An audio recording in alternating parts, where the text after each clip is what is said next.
What is in a scene? Let me tell you. Music, cinematography, settings, fantastic actors, great lighting. This scene has it all. And when I say it has it all, it has it all. The subtle music that's playing in the background, the setting of this alien world with these giant stone columns that have been thrown around by these two powerful force users. The the damage on Vader's mask, where it starts off super heated because of where Obi Wan struck it, but then it cools down. The shades that flash across Anakin Skywalker's face. 1 minute you're seeing the red of his lightsaber shining on his face. The next minute you're seeing the blue of Obi-Wan's lightsaber shining on his face. The audio of Hayden Christensen's voice, then hearing why did I forget his name? James Earl Jones. You hear James Earl Jones's voice and the subtle back and forth, and then the synthesizer will sometimes catch through and morph both the voices into like this brand new thing.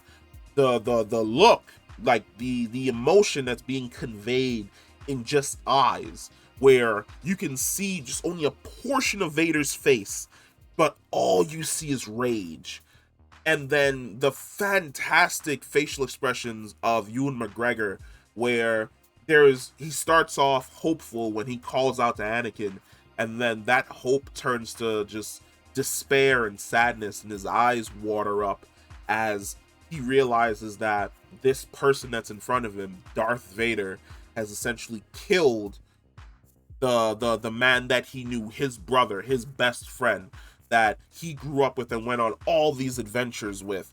That person is dead, and the person who remains is this thing, this creature. He's more machine than man. That's all that remains, and it breaks his heart, it breaks his soul, and he just disengages his lightsaber, turns around, and he walks away because the fight's over. There's no sense in continuing it. Love it. Hey everybody, Sen here with today's sponsor for the video, NordPass. NordPass is a program created by the guys who made NordVPN.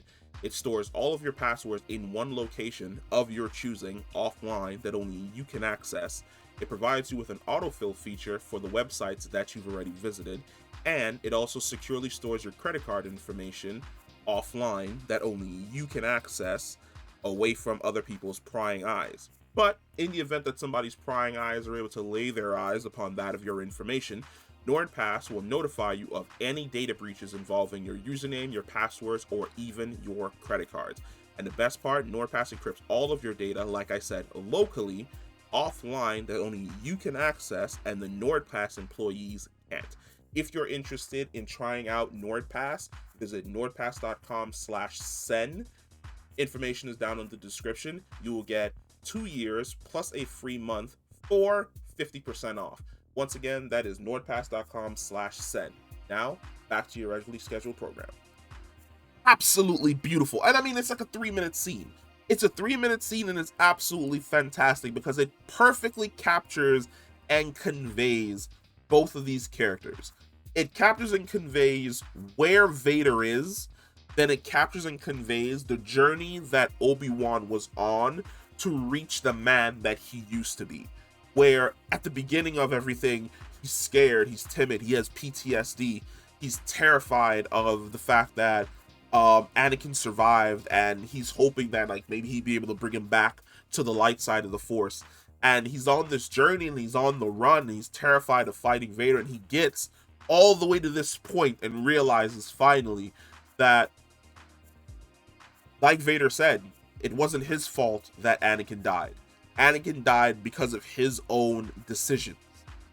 And there's nothing that he could have done different that could have probably prevented Anakin from basically getting too close to the sun and just absolutely burning himself.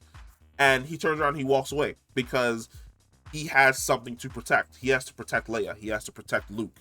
Like, his job as a Jedi isn't to basically kill the creature that is Anakin Skywalker. However, if we take a sidebar here, if Obi-Wan did decide to kill Vader, like, in that moment, I'm just saying it would have been the perfect time to kill him.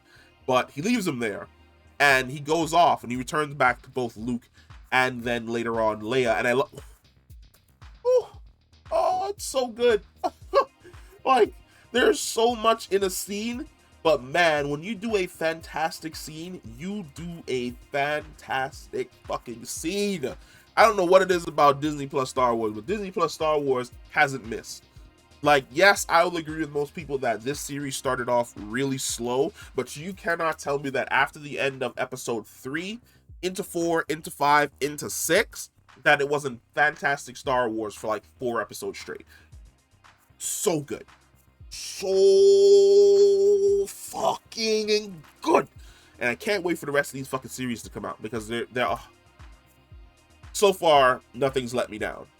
Even though nothing's let me down. Like, nothing. But